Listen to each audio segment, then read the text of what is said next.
Hey guys, you're watching Let's Talk About Prepping. I'm Tyler, your host, and if you're watching this after the end of the world, remember that bugs are one of the most abundant sources of protein.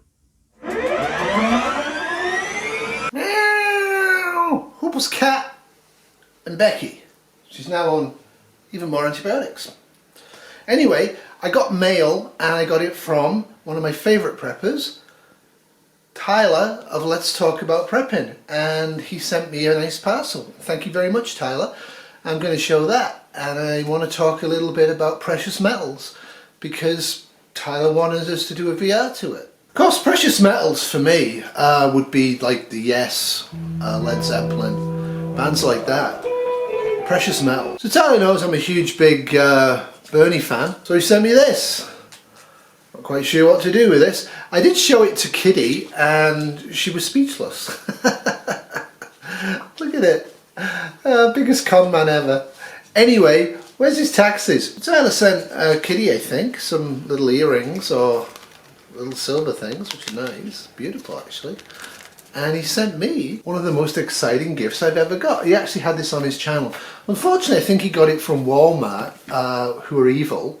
You should never ever shop in Walmart. They transfer money to the Waltons, who are far too rich, and take money away from their workers and treat them very badly and suck the economic life out of our cities. But hey, it's cheap and convenient. However, he did buy it for me and I'm very, very grateful. But what is it exactly? First off, it's a carabiner. I wouldn't go mountain climbing with this. Not that heavy, not that big. And what this actually does is it allows you to recharge the second thing. But you can use this to recharge pretty much anything. And for me, I really like this because these fit very well. It's USB rechargeable with my BioLite panels, my solar panels, which are really good. And I was really pleased to get this. Can't have too many power battery packs.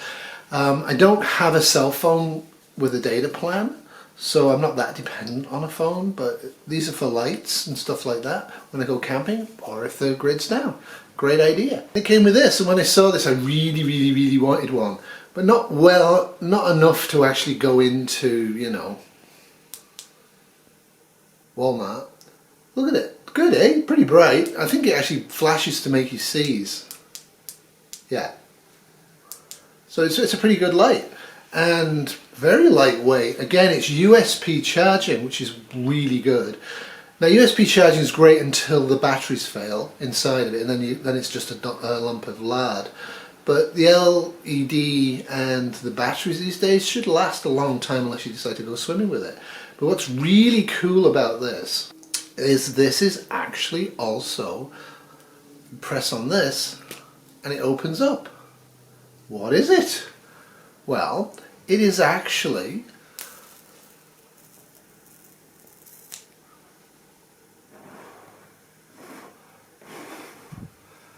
a lighter. Not a bad one. So a source of light is always a great idea, and a source of ignition. So what I've currently been carrying every day, so this is my everyday carry. It's a battery flashlight, works really well, really happy with it. But it actually weighs slightly more than this one, and this one also allows me to set fire to things. So I'm very pleased with that, because this can go back on the shelf and be used in the house. And this will become my everyday carry. Very, very happy. Thank you very, very much, Tyler. And of course, just by carrying this with it, I can also recharge this at work. Really happy with this. I'm not sure what to say other than thank you very, very, very much. And this will definitely be something that I will carry every day from now on. And the recharger pack, which I've charged up, what I do with these charger packs, I charge them about every 6 months to a year and then put them away. I'm actually going to put it in the extra med bag I have from when I combine the two med kits and put the stuff together in it so I don't lose it. So with the flashlight lighter and its own dedicated USB charger, what I've actually done with it is I've actually put it in my pocket, and they go into my little zip pocket here. Very, very happy with it. So Tyler's theory on precious metals, he sent me this as well, eh? It's got a picture of the Queen on it. And I think he sent me some silver dimes, which is very, very nice. If you guys want to send me any money, feel free. But no, seriously, thanks Tyler. I'm really happy with these, and these will go in my safe, and in payment, I guess, part payment, he wants me to talk about precious metals. He's talking about precious metals on the video, which I'll link in. There are a lot of different financial situations that preppers are in. And this is definitely something that a lot of us need to be talking about, because we are all in those different situations as channels and can maybe speak to people in situations similar to ours. And he's asking other people to do it, and a few people have. I have talked about precious metals before. My standpoint is that precious metals never really rise in value. They're not an investment. What they are is a holding of finances. So if you've got $1,000 and you buy $1,000 of precious metals, in about 20 years or so, you'll be lucky if it's worth $1,000 still, but it probably will be. But what it is good for is actually, if you have to flee your country, giving a bunch of silver and gold coins to a bodyguard might let you leave when they're not going to let you leave otherwise. So that's one of the reasons I find precious metals an okay prep. I never bought the idea that you'll be able to take a bunch of precious metals and insulate yourself from grid down, that you'll be able to actually just go to a bartering market on a Saturday in grid down with societal collapse with a bunch of silver coins and actually get anything. I don't buy that. I don't think that's realistic. I think in those types of grid down, people will want food, they will want water, they will want ammunition, they will want medicines, and they will want sex. So I think those are the things that are actually going to be barterable if you choose to barter. And of course, bartering is also extremely dangerous now, and it's also going to be very, very dangerous in grid down. So I'm not really planning on bartering. What I'm planning on doing is actually giving away stuff for free, being a good socialist. But more on that in other videos. But the silver idea he had was that taking part of his income and transferring it into precious metals means that he can't access that income and waste it. So he sees this as a forced savings account. And I think that works. The only thing is, I would argue, is that it's kind of a risky one. Precious metals can rise and fall in value. They can make you can make massive amounts of money off it, which is why, like going to a casino, people keep buying precious metals to make money. You're not going to. And Tyler really clearly says that's not what he thinks he's going to get out of this. What he's doing is he's actually freezing money he can't get to, so it's hard for him to cash it in, to waste that income. It's a form of forced saving. I think that's a good idea. What I would actually argue he should do is he should actually garnish his income and have an automatic savings deposit into a growth share fund or a bond share fund or a money market fund, and he should do that, preferably all three, and he should do that every time he has a pay rise. So if he gets a pay rise and he knows he's going to have another $40 a month American every month after tax, what he should do is he should increase his automatic savings account deduction by $10. And because he's, I believe, in his early 30s or late 20s, by the time he gets to my age and I'm 55, those accounts, markets go up, markets go down. But buying every month over a 25-year, 30-year period, he will probably be very, very well off. Now, if there's no stock market and money is valueless when he retires, it doesn't really matter. But I think it's a great way of actually enforced savings is automatic deductions and putting him into stock funds. Specifically under the age of 35, most of his investment should be 60 to 90% of it should be in growth aggressive stock funds. Now obviously right now the market's high.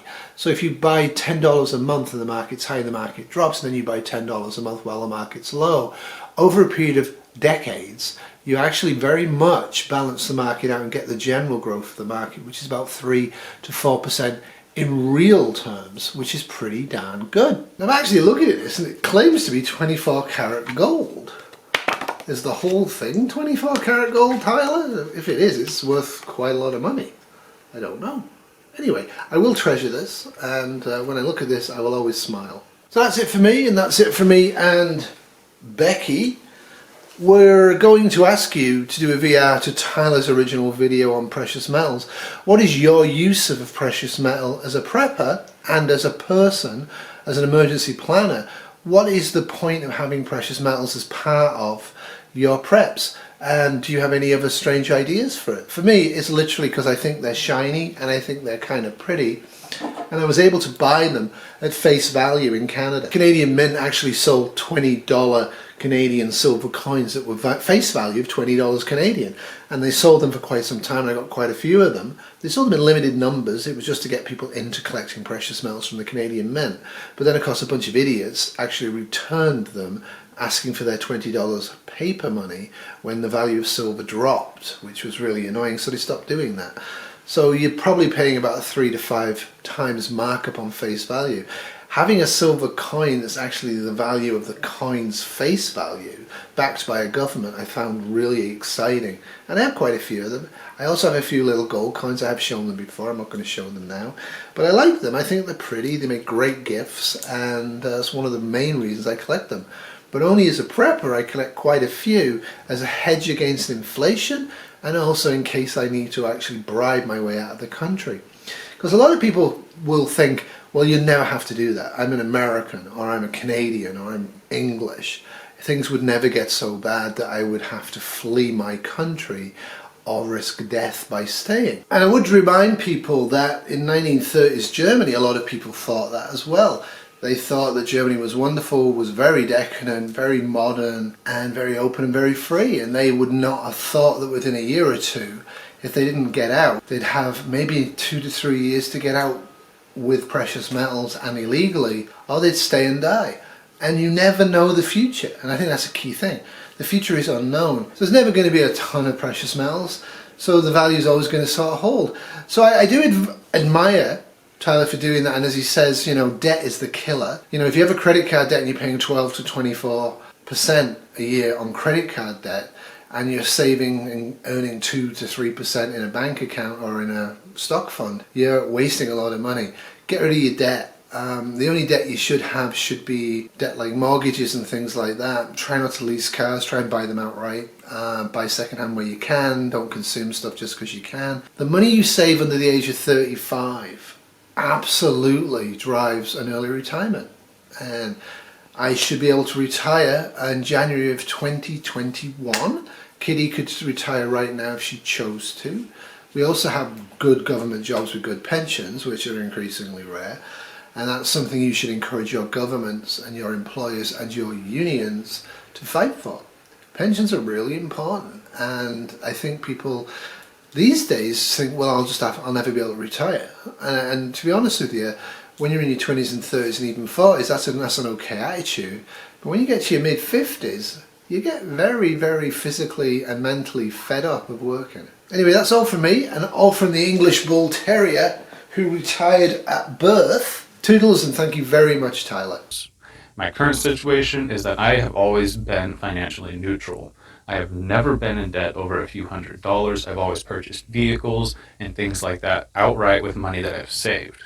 I've always been able to save money to purchase specific things, but I've never been good at saving money just for no purpose at all besides saving money. And that's one of the major things that I'm working on lately. I'm the kind of person who, if I don't have a specific goal in mind, and if I've got that money sitting there, I'm going to come up with a goal. And it'll usually be something I can attain with the money that I have. And I'll usually have good reasoning for why that goal is worthy of the money that I've saved. Now, one of the things that has helped me to save money and hide it from myself, and yes, that may be a silly concept to some of you, but for those of us who have disposable income but no specific target goal, we're just sort of staying financially neutral, living not paycheck to paycheck, but bill to bill, and more or less not necessarily having something that we're working towards because we've got ourselves covered. It is pretty easy to spend money if you don't have it earmarked for something. It's in your savings account. It's just a couple clicks away, whether you go to the ATM or use your phone to transfer that to your checking, boom, you've got money. So this not only shields the money that you have sitting there just a little bit from the constant depreciation of cash inflation, but they come in many forms, many denominations, and perhaps one of the best ones is constitutional silver.